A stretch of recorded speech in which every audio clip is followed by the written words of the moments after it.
बोलिए। मेरी शादी 6 मार्च को हुई थी इसी साल, तो अनबन चल रही है। वो एक साल में अनबन हो गई?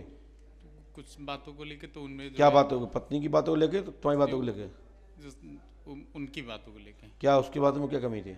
जैसे फोन पर बात कुछ और होती है, अपने घर में कुछ और बताती है, परिवारों के बीच अच्छा, मतभेद हो जाता है। पत्नी झूठ बात करती है, हाँ, मतलब यहाँ की वहाँ बताती है और वहाँ की बात यहाँ नहीं नहीं, बोलती? यहाँ जैसे हम लोगों के बीच जो बात हुई, अपने परिवार में कुछ उल्ट झूठ बताती है, तो दोनों परिवारों के बीच मतभेद होता है। ये तो अच्छी बात है, आपकी पत्नी अच्छी है, ये तो बहुत अच्छा काम करती है। तो क्या दिक्कत है? कुछ पत्नियों की आदत होती है, जब तक पेट नहीं भरता, जब तक वो मायके नहीं तो बता हम देते।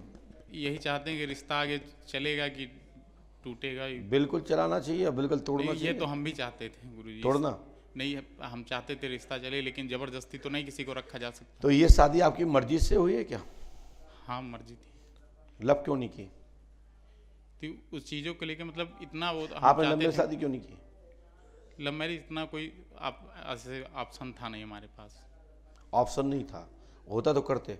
हाँ, होता तो हम चाहते थे माता पिता के मर्जी से शादी हो। पत्नी का नाम क्या? नंदिनी। आपने किसी को बताया तो नहीं था? नहीं। हमारी आपकी कोई बात तो नहीं हुई? इसके पहले आप मिले हो कभी या कहीं बताया हो आपने? हम लिखा पत्नी नंदिनी से तलाक का योग बनता है, मन नहीं मिल रहा है, माय का पक्ष इंटरफेयर कर रहा है और झूठे आरोप मनगढ़ंत आपकी पत्नी लगाती हैं, समाधान होगा, आशीर्वाद है। उनके पिताजी केस वेस की धमकी एक बार दे वो तो वो क्या है, थोड़ा सा प्रबल होंगे, मजबूत होंगे पैसे से, और या बाहुबल ज़्यादा होगा उनके पास। झूठ का सहारा 2 नंबर का। माइक से बोलिए, क्या बोल रहे हैं? तो झूठ का सहारा बहुत लेते हैं वो लोग।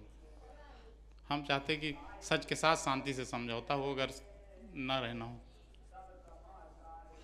क्योंकि अब ये तो हम नहीं बोल पाएंगे, लेकिन उनको मायके से सपोर्ट है जी, इसीलिए वो लोग सही बात सुनना ही नहीं चाहते। उनके घर वाले भी अपने आगे कुछ सुनते अपने आगे कुछ सुनते ही नहीं। इन चीज़ों को लेके हम बहुत परेशान हो गए थे। अब फिलहाल अब ठीक हैं। पत्नी कहाँ है अभी? मायके में रहती। तो आप भी जाके रहने लगो, वहाँ काम तो मिल ही जाएगा थोड़ा बहुत, है ना? नहीं तो एक तसला उठाना, सुबह शाम गोबर वोबर भरना काम चालू कर दो, वहाँ की झाड़ू पोंछा करो। हमारे यहाँ खुद ही सब घर द्वार, पिताजी घर के अकेले तो हैं। पत्नी तो चाहती कि तुम साथ रहो, वो घर नहीं जाओगे अपने? तो हम उनके घर में कैसे रहें? ऐसा बोला है ना पत्नी ने? पता नहीं गुरुजी। मोबाइल पे कोई मैसेज को लेके वाद विवाद? हाँ, हुआ था। किस क्या क्या मैसेज था उसमें? ये जैसे वो बातचीत करती थी, वही दोस्तों के लिए वक्त ज़्यादा, उनके स्टाफ के लोगों के लिए, तो हमने उस चीज़ों के लिए मना किया। तो उन चीज़ों को लोग घर में ज़्यादा वो बस मैंने इतना ही कह दिया, यही मूलभूत है और दूसरा कोई भूत नहीं है। और सामंजस्य बना के रखो। आपकी भी बहन होती तो आप भी सामंजस्य बनाते, है ना? आप भी ससुराल में अच्छी बात करते। अब एक बार उनको मौका दीजिए, और ना माने तो फिर सीता आपका जो निर्णय हो वो करें, क्योंकि ये भूत बाधा नहीं है, ये जिंदा भूत बाधा है, क्योंकि सपोर्ट ज़्यादा है और ईगो बना हुआ है। समाधान होगा, आशीर्वाद। मुझे लेने जाना चाहिए। माइक से बोलो। मुझे उनको लेने जाना चाहिए अभी कि नहीं? बिल्कुल जाना चाहिए। आपकी पत्नी है, जाके जाओ, सास ससुर से अपनी बात रखो। और वो भी एक पिता है आपके, वो भी एक माँ है आपकी, पिता की तरह। सुनिए मेरी बात, सुनिए, अपना बात सुनिए। है नहीं, वो हम नहीं जानते। उनसे अपनी बात रखो। जब ना माने तो फिर एक बार पत्नी से बोलना, फिर ना माने तो सीधा मुंह मोड़ लेना, दोहरा मत जाना। बोलो साहब, क्या पूछना चाहते हैं? गुरुजी, मेरे को कई सालों से एलर्जी वाली खांसी है, तो बहुत एलर्जी वाली कहा? डॉक्टर को नहीं दिखाया? डॉक्टर को दिखाया, गुजरात। क्या बताया डॉक्टर ने? उन्होंने तो घी दूध दही ये बंद करवा दिए। बोले घी दूध दही इससे हो रही है, ये बंद कर दो।